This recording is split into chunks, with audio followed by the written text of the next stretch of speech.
So with that, Josh Greengard, would you like to come up and tell us what the California Highway Patrol is going to do to keep our roads safe and open and all those kind of good things? You got it. I sure will. Right.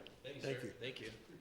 Oh, you had a fancy screen here. I didn't know that. That's nice. Good evening, everybody. My name is Josh Greengard, Officer Josh Greengard with the California Highway Patrol, Newhall area office.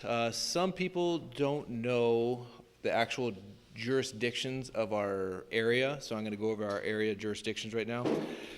Our area jurisdictions are on the 5 freeway, anything north of the 118, all the way up to the 138, just north of the 138. Call box 824 is where we stop on the north and southbound side. On the 14, it's from the 5 all the way to Red Rover Mine, which is Ward Road. So those 2 freeways we have jurisdiction over. We have a little bit of the 210 all the way to the 118. And then we have the 126 all the way to the county line. On top of that, we have a lot of county roads. We have San Francisco Canyon, Bouquet Canyon, Lake Hughes Road. We have Sierra Highway past the city limits. We have Soledad Canyon past the city limits, and a few others that we are encompassed by. Plus, everything west of the 5 freeway, like the Old Road, Stevens Ranch, West Ranch, and Castaic area. So all of that is our jurisdiction. It adds up to about 674 square miles, which is a decent amount of square spots that we are, square area miles that we have. And I'll tell you how many officers we have at our office. We have 70 officers, 70 uniform officers. I am included in one of those 70. I do not work the road. I am administratively assigned to the PIO spot. So out of those 70, about 50 of them work the road. And on top of that, we have a few sergeants, 2 lieutenants, and a captain. That makes up our command, approximately mid-90s or so. Moving with that, what the CHP has to offer you guys, the community, a lot of people don't realize. I'll start with the youngest generation, and I'm going to work my way up. The California Highway Patrol has certified technicians for car seat installations. A lot of people don't know this. They go through a 40-hour class. They're officers and non-uniform employees that work at our office, because we have clerical, non-uniform at our office. We will install car seats for free, and we will teach the parent or the guardian or the grandmother, aunt, uncle, whoever watches the kid who needs a car seat in their car, that we will install the car seat for free, just appointment only. That's what you have to do. You have to call our office, make an appointment. It's usually about 20 to 30 minutes, and we will install a car seat, or 2 if you need 2 of them installed. We'll install them for you. That's Monday through Friday, obviously, with appointment only. Moving older in the generation, we have an Explorer program. The Explorer program goes from 14 and a half to about 20 and a half, 21 years old. So 14 and a half to 21 is when they age out. It is a program where they pretty much they go through different levels, and they can go on ride-alongs, they can do DUI checkpoints, they can do Chips for Kids, our toy drive. They can do that. They can do clerical spots, like they can help out the clerical upfront duties.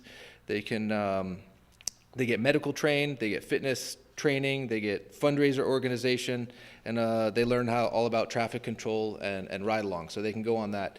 It's a good program for, like I said, 14 to 21-year-olds who may not have guidance, or may not know what they want to do with their life, or may just want to give back to their community. So it's all different sides of the spectrum. And I will say that a lot of our kids, I call them kids because they're younger than me. They're not kids. 14's not really a kid anymore. But it's good for academic reasons. I know a couple of them have gone to college afterwards, didn't want to have any sort of ambition of being a highway patrolman or police officer, but they went to college, and I asked a couple of them, I said, hey, when you applied for your college and you told them you were an explorer for X amount of years, this one, he was 5.5 or 6 years, he was an explorer, long time, they said the college just ate it up. They were like, oh, you gave back to your community, obviously for 5.5 years, not getting paid, hanging out with a police organization. Obviously, the kid has good integrity and judgment if he's going with a police organization like the California Highway Patrol. And it was another tool that he was able to put in his toolbox, as you say, going to college, more life experience for him, and it worked out. Some of them, they want to go to a policing profession, and obviously it helps because you're with us 4 or 5 or 6 years, and it's easier to get into. Not easier to get into, but it helps you get into it, right? You know all the standards, and you know all the procedures, and you know everything that we do pretty much. So it's an easier stepping stone to go from not doing it whatsoever. So the Explorer program, once a week they have a meeting at our office, and then they do a lot of community stuff with me.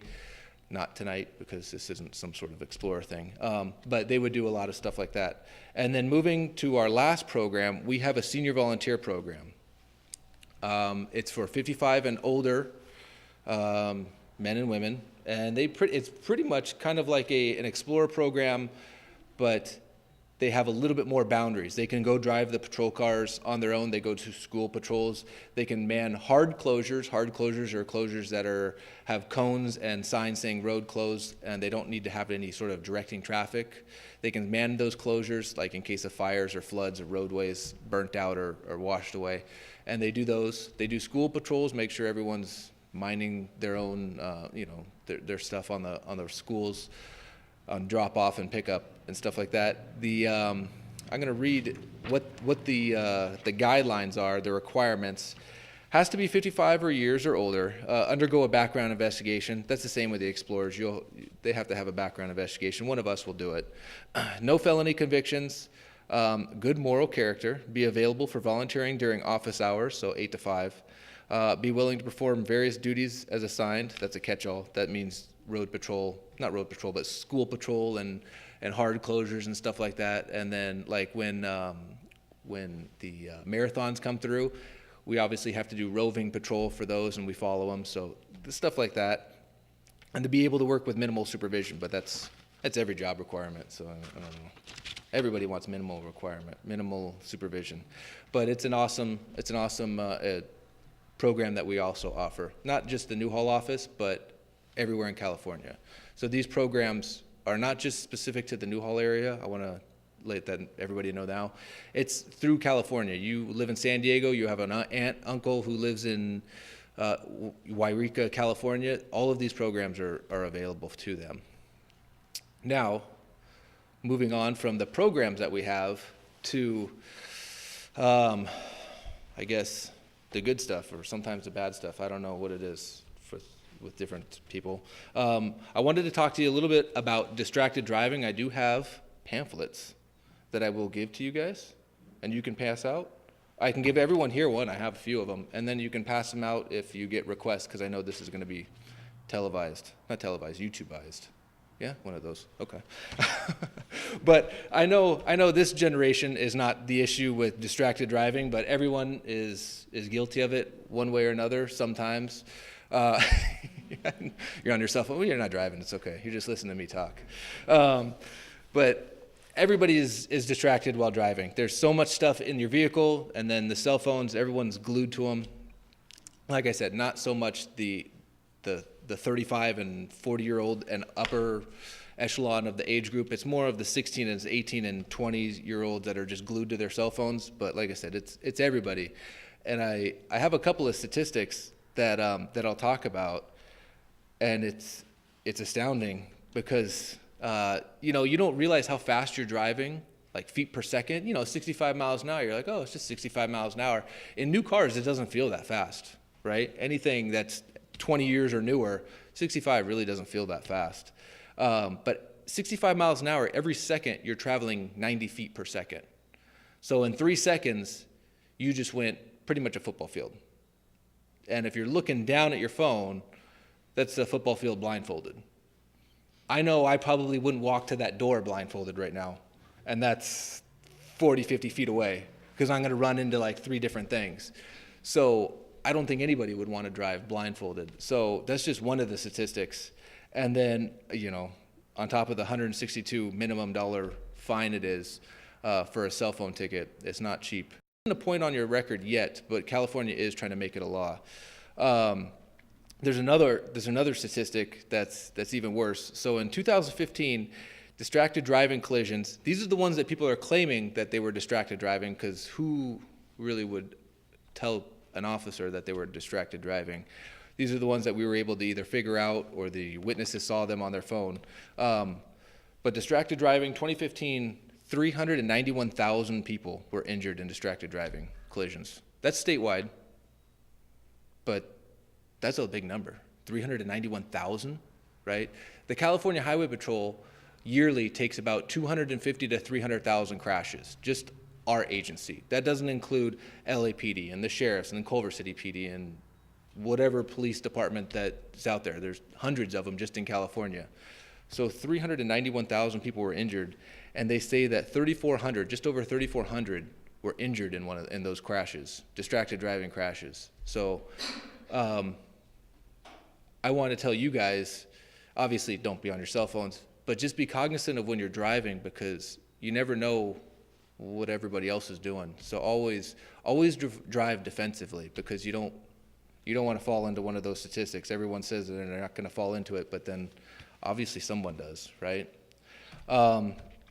Going with crashes, 250 to 300,000 per year the California Highway Patrol investigates. The Newhall office on average does about 300 crashes a month, just our area office, Newhall area. Last year it was 3,511. We investigated 3,511 crashes. That's all the way from very minor collisions, fender benders, to minor injuries, to major injuries, to fatal collisions. Last year was one of the lowest fatal collision years we've had in a long time. We had 17 fatal collisions, which is not that many compared to how many miles are driven in our area. How many cars go through that 514 interchange a day? How many big rigs go through the scales and go through our freeways a day? I actually know that statistic. There's about 5,000 that go through the scales and another 5,000 that bypass the scales, whether they have a fast pass through the scales or just completely bypass it and have no due regard for it. So about 10,000 or so big rigs just go through the area a day. That just shows you how many cars are driving through here, and the Highway Patrol's only taken, 300 or so crashes. Not to mitigate those 300 crashes, but the Newhall office does a very, very good job in trying to keep the traffic flow going. The big thing, I guess, is inclement weather that we have today. I don't know how bad it's raining now, but it was sprinkling on the way here. I know the 5 will be closed a little bit later today due to snow. Does everybody know what the snowflake, Operation Snowflake is? I guess you guys don't get it too much on the Canyon countryside. Every once in a while it snows on the Escondido summit, which I knew it was predicted to snow today on the summit. But does this Operation Snowflake, you guys, yes, no? No clue, don't know it. Operation Snowflake is when we close down the 5 freeway. Sometimes you'll see Operation Snowflake in effect. It's when we close down the 5 freeway because the freeway is impassable up on the Gorman side, right? If we close it at Parker Road. If we let them go further than Parker Road, sometimes at Templin, it's already starting to freeze. Black ice and the roadway conditions are already, the visibility is too low and there's too much ice and sleet on the roadway. If we let them go past Parker, there's nothing for them to be able to go to a hotel. There's no gasoline, there's no restaurants, there's nothing up there. So we always close it down at Parker and make them turn around and take the 101 or the 14 if it's passable. So I know this side of the canyon, this side of the valley doesn't get hit too much with that traffic. I know you guys have other traffic that you deal with on the 14. That's a completely different, me being up here, that's a completely different story. You guys haven't had any questions, have you? No questions? I've been kind of going, rambling. I can just ramble for hours if you let me. But that's what's taking an effect right now, Operation Snowflake. You may get a little bit more traffic on the 14 because of the 5 being shut down, but it's predicted to have the 5 shut down in the next hour or two because the snow has been falling since, I think they said like 5:30, 6 o'clock or so. So that's a joint effort between us and Caltrans. We will shut down the freeway. I know that you guys gave me like 30 minutes, but I don't know if I'm going to be able to fill all the 30 minutes. Do we have any questions? Yes. Go. Oh, you're doing the mic. Oh, okay, got it. I thought you were, okay.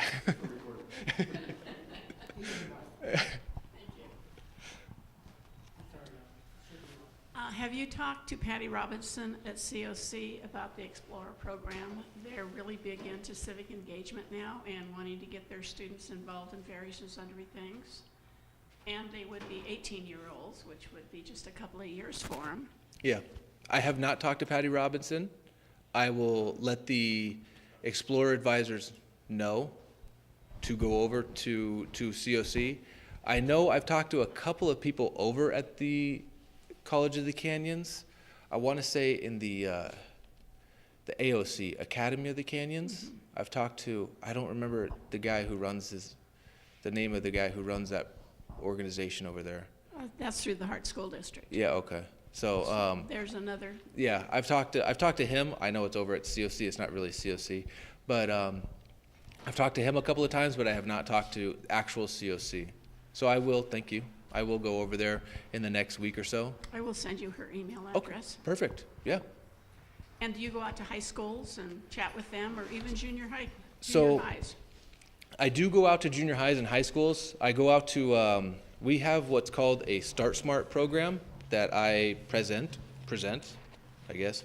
And it's catered to 14 and a half to about 17-year-olds. It's the do's and don'ts of getting your driver's license. It's what it takes to get your permit, driver's license, and all the restrictions that go along with it, right? I have a few videos that I show them. It's about an hour and a half to a 2-hour program that we usually do at our office. Every once in a while, I've been able to get out to the private high schools, not necessarily the public ones. I've done it at Academy of the Canyons before for their senior class. And I've done it at the, what's the one in the industrial center? Something Einstein. They're no longer. They're no longer around. They're no longer, yeah. Right. They got taken out last year? Last year, it's 2018, yeah. I was over there for probably 2 or 3 years, every year, twice a year, doing my programs over there, but not in the high schools. Who do you talk to at the high schools? I usually talk to Dave Caldwell. That's what I was going to suggest. Yeah. Okay. I got his phone number on speed dial. I'll bug him about that.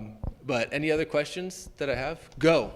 Yes, which has nothing to do with this. I got here late. Okay. But it's something that really is ironing me. Uh-huh. Why is it that many people, or some people, in this community, and it seems that this police department or law enforcement division allows privileged people, like I have to drive with 2 license plates on my car, but I see cars, high-end cars that don't. Are they exempt? No. We cite them for it, and then they come over, they attach their front license plate on there, and then we sign it off. And then what they do after they leave our office or the sheriff's office or whatever agency they had it signed off on, they take it right back off. And then they get another ticket a couple of months later and do the same thing. Just like the window tint. We see it a lot. We see the same people come in quite a bit. Well, just out of curiosity, there's a council member who refuses to put on a front license plate. And I've even asked the officer to go out and cite him. And the officer refused. He said, I'd have to see him. I said, the car's right there in the parking lot. He goes, well, I didn't see it. I said, well, why don't you come with me? And he refused. Well, I'll tell you right now, that is, yeah, it wasn't probably the highway patrol because we'll cite everybody. We'll even cite our grandmothers. But it being in a parking lot, like it being outside in a parking lot right now, that's technically private property. So in But private, it was city property. It was at City Hall. it's still private property. So if it's in private property, I have to see it physically doing a violation on the street, the public street, right? Like if it's just in a private parking lot, unless the private parking lot says vehicle code enforced, which there's very, very little parking lots that say vehicle code enforced in the city of Santa Clarita and in LA County. We have no jurisdiction as far as infractions. Now, misdemeanors and felonies, that's a different story because that's a crime. But as far as infractions in a private parking lot, we can't enforce them because it's just like you're having a car show out there and they could have some sort of illegal exhaust, or they don't have license plates at all on it because the car looks better without license plates. That's what, they could have non-DOT tires because it's a private parking lot. It's a car show. They can have that there. What's But DOT? Department of Transportation. Oh. It's non-radial tires, right? So they can have aftermarket, like slick tires that you're not allowed to drive on the roadway, but they drive in the drag strip. But they can have that in the parking lot because it's a private parking lot.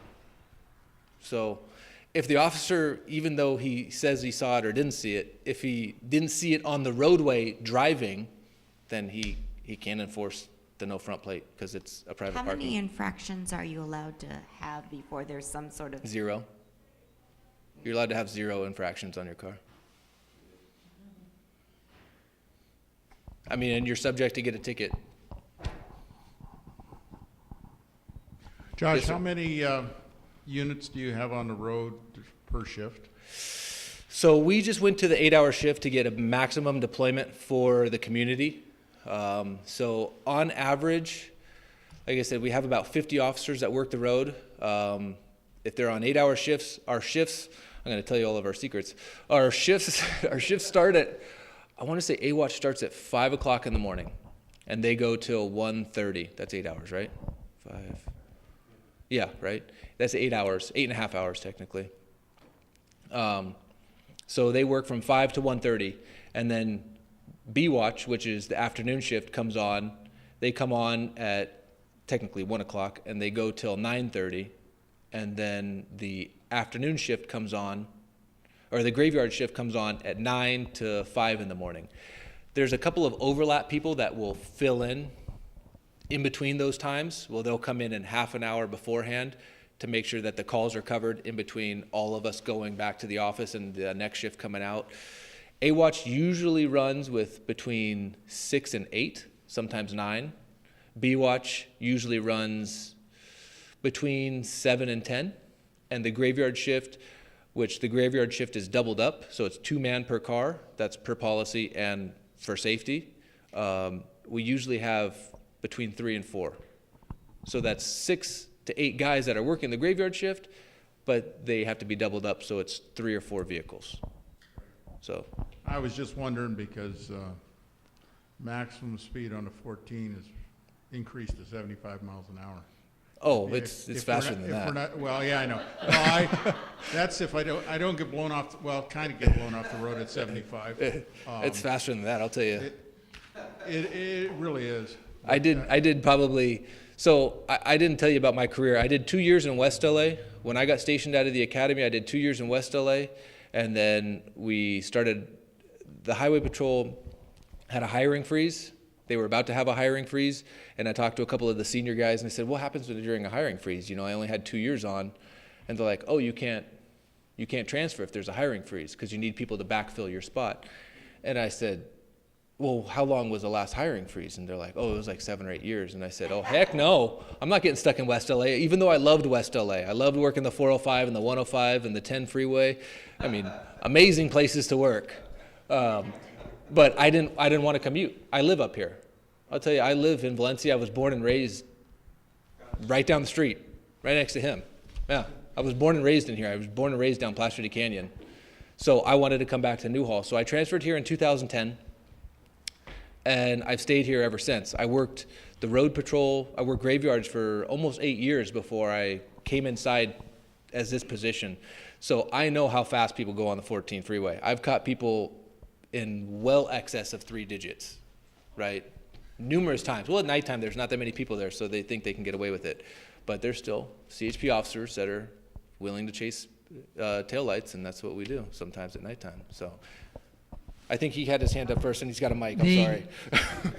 the requirements on driver's license when you become 60 and 65, is there more requirements or less? Can you explain some of that? So you would really need someone from the DMV to talk about that. There's no, yeah, you just have to take, like every couple of years you have to renew your license. Every once in a while they tell you have to renew it in person because you have to take another written test. We're not exempt from it because, yeah, and an eye test, exactly. That's what they really want you to do is check the eyes. I mean, I've done it before. I've probably taken 2 of the tests just going in there. You don't know if the length of license is shortened as you get older? Or No, it's not. Now, I will tell you that if someone is involved in many crashes, if their track record has 2 or 3 crashes a year for 2 or 3 years, and the officer who's taken that last crash today that the person has been in and brings up their record, he has something from the DMV saying it's a DMV reevaluation. Whether you're 21 years old or you're 75, 80 years old, we can have a DMV reevaluation. It's just another form, and it's your information and then why we think you should have a DMV reevaluation. And all we have to do is, person was involved in a crash on such and such date, ran driver's license, was involved in 4 crashes this year. You laugh, but it happens. Yeah, exactly. So we have the ability to do a DMV reevaluation, and they do happen. So, you know, as you get older, you know, yeah, it could happen. Go ahead, ma'am. Yeah, why is there so much traffic? It took me 2.5 hours yesterday to get from Northridge here at 2:30 or 3 o'clock. We had a fatal collision yesterday afternoon. We had a fatal collision at 1240 something, 1242, 1243 in the truck route, I-5 northbound, south of the 14 truck route. We had a big rig that was parked on the very, very wide right shoulder.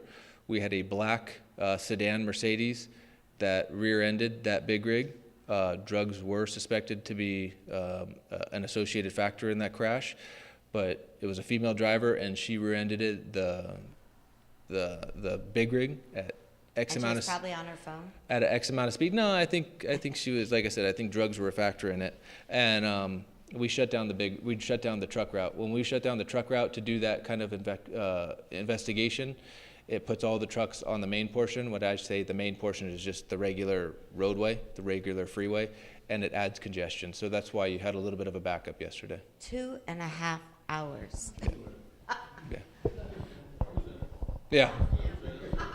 I was on scene for a little bit. There's no way to get around it. Yeah, unfortunately. Yeah, you couldn't take any service streets, they were all. I tried them all. Unfortunately, when that 514 gets a little bit packed and a little bit congested, there's no easy way into our valley. One last question. Go. I see signs around town, beware of ice. Mm-hmm. What do you do? I've never driven in the ice Oh, black before. ice. You're talking about black ice? Black ice. Foreign Let's to see. me. I have something that I should read verbatim, but I don't know if I really want to. No, it's not long. I could do it. It's not that long. I'll do it. With freezing temperatures, there may be a potential for motorists to encounter black ice, especially at higher elevations. The thin, nearly invisible coating of ice can form on the paved surfaces, creating hazardous driving conditions. Black ice is difficult to detect, especially during hours of darkness. Drivers may not realize that there is ice on the road until their vehicles begin to slide. Driving on ice is extremely dangerous for even the most skilled drivers.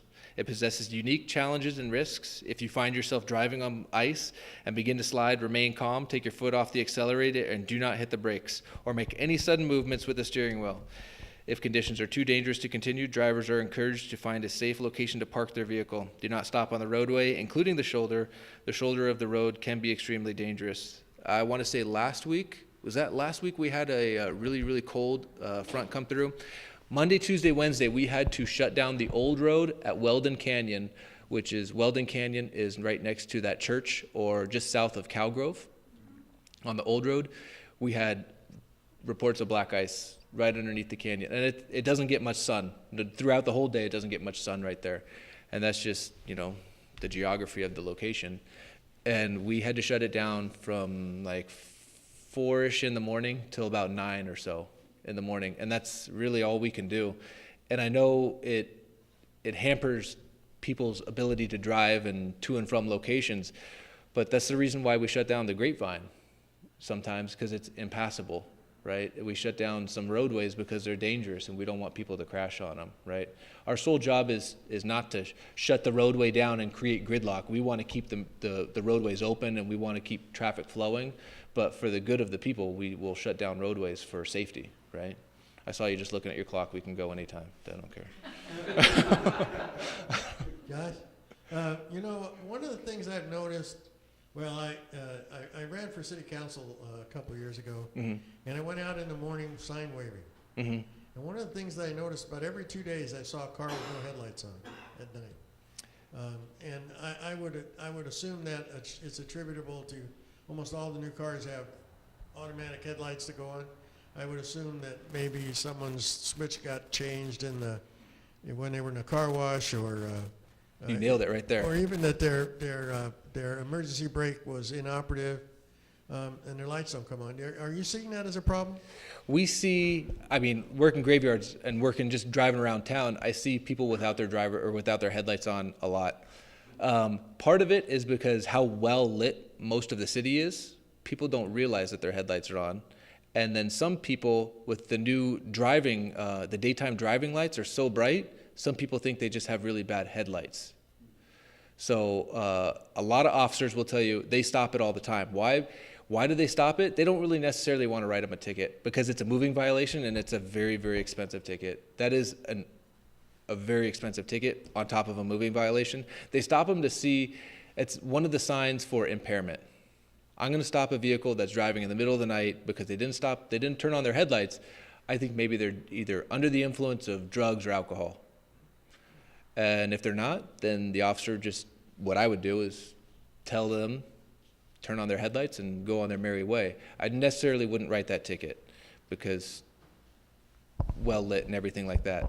But I will tell you, it's the people who are just accustomed to having automatic lights and just not moving them, and then in the car wash, the guy cleans the knob or whatever it is, and then you don't touch it for X amount of weeks until you realize you're on the freeway in pitch black because the freeway doesn't have any lights, and you're like, why aren't they have headlights? And then you turn it on. So we see it, and that's usually what we do. I'm running out of time. I only got like 30 seconds left. Are there more accidents with big rigs lately, or is it just because of this area? No, like I said, well, I haven't said it. We do about 300 crashes a month in the Newhall area. That's how many we investigate. But throughout this whole entire construction, we have not seen an influx of crashes. The only time we see an influx of crashes is like this month when it's very, very wet, and the wet roads associate people crashing. It's not the roadway's fault, it's the drivers that are driving too fast, but it's a lot of drivers driving too fast in the wet conditions. So the construction really hasn't made the crash volume higher. It's just made traffic more traffic. But I don't necessarily see that many big rig crashes.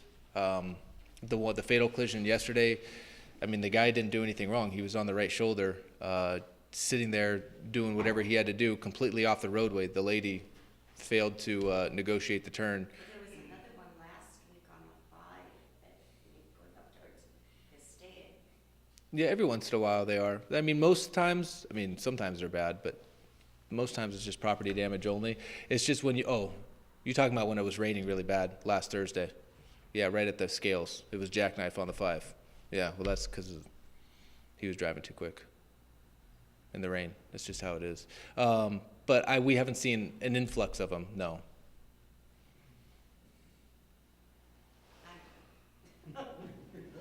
Let's give Josh. Okay, thank you. I'd like to leave these guys with you guys if you guys, perfect. Thank You got it.